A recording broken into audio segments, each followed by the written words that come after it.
Hi there, this is Mike here again on eMove's Debuts, and I am here to talk to you about Erin Murphy's dog. And I know what you're thinking. You're thinking, is this Erin Murphy's dog? Because Mike, you know that's not a real dog, right? I know it's not a real dog. It's a stuffed dog. It's a prop. It's a vlog. You gotta have some visually interesting elements in the vlog post, right? Erin Murphy's dog is actually a band, a farcical, fictitious band that's been formed recently by me and some of the other clients of the Erin Murphy Literary Agency. Hence the ukulele, which is actually a real ukulele. Apparently it's going to be a ukulele band, which is, very entertaining. So Erin Murphy's Dog, the band. And I guess I'm really not talking about Erin Murphy's Dog, the band, not the dog, so much as I'm talking about a bigger topic which has been on my mind recently. I had a conversation via Twitter a week or two ago about visualizing success. That's what I'm really talking about. Visualization with Erin Murphy's Dog, the band, as the model, the tool, the example to illustrate it. And with this other writer, I was chatting on Twitter about the possibility of seeing galleys at the ALA annual conference this summer, which I'm going to go to, as I mentioned in my last vlog post. And she was saying, like, well, you just visualize that they'll be there. It would be a great thing. Visualize the great things. Visualize the positive things you want to happen, and they'll happen. I don't have any sort of firm philosophical or spiritual or ideological kind of a grounding this kind of stuff, so I can't say that it's part of any sort of concrete structured belief system that I have, but I put some stock in this kind of stuff, like picturing the things you want to happen in your mind and seeing them happen, and it definitely, I think, has some beneficial effects on your own state of mind and things like that. I actually have done that quite a bit.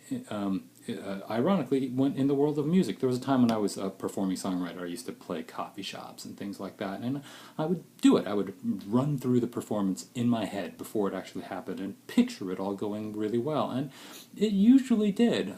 So I found it to be a very helpful thing.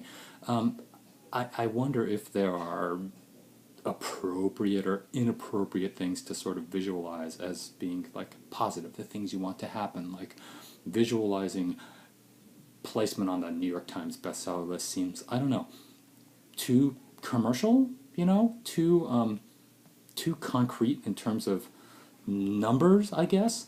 And so there seems like there's some gray areas that I'm not entirely comfortable with.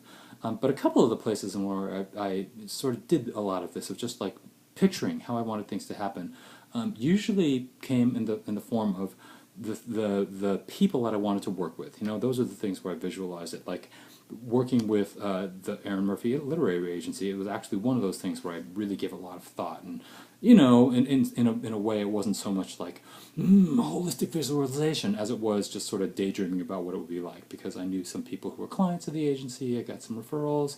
I'd heard really good things. I did a lot of imagining what it would be like, and then when I went through the process of pursuing it, I did, I don't know, more structured, concrete, sort of visualizing what it would be like to be a client, and hey presto, it actually happened. The other example, of course, is with my editor and publisher, Arthur A. Levine Books. I really wanted to work with Arthur. I really wanted to be with this particular publisher and with this particular editor, and again, thought about it a lot, plotted, pictured what it would be like, thought very clearly about it, and then thought a lot more concretely about it once I had sort of done the research and followed up and gotten into the querying process and added my manuscript to the slush pile and all that stuff, and it worked out. And not to say that this is some sort of magic bullet and that everything that I want to happen that's good is going to happen if I just manage to develop a clear picture of it in my mind first, but can't hurt, right? I'm not going to set myself up for extra disappointment. One of the important things that people always talk about is the need for having a positive attitude in this particular business, which can crush your soul and grind it into powder before it can tear the marrow right out of it like a dog with a bone. You don't want that to happen. So the positive outlook is very important, and the positive visualization seems like an important aspect of it. So there's a couple of ways in which like this kind of activity seems like it's be useful, right? Right now, what I'm visualizing is a rockin' performance by Erin Murphy's Dog, the band, at the Erin Murphy Literary Agency retreat this July.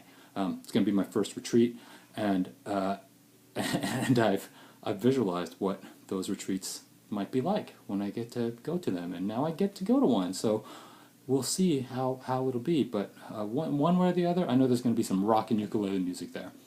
That's all.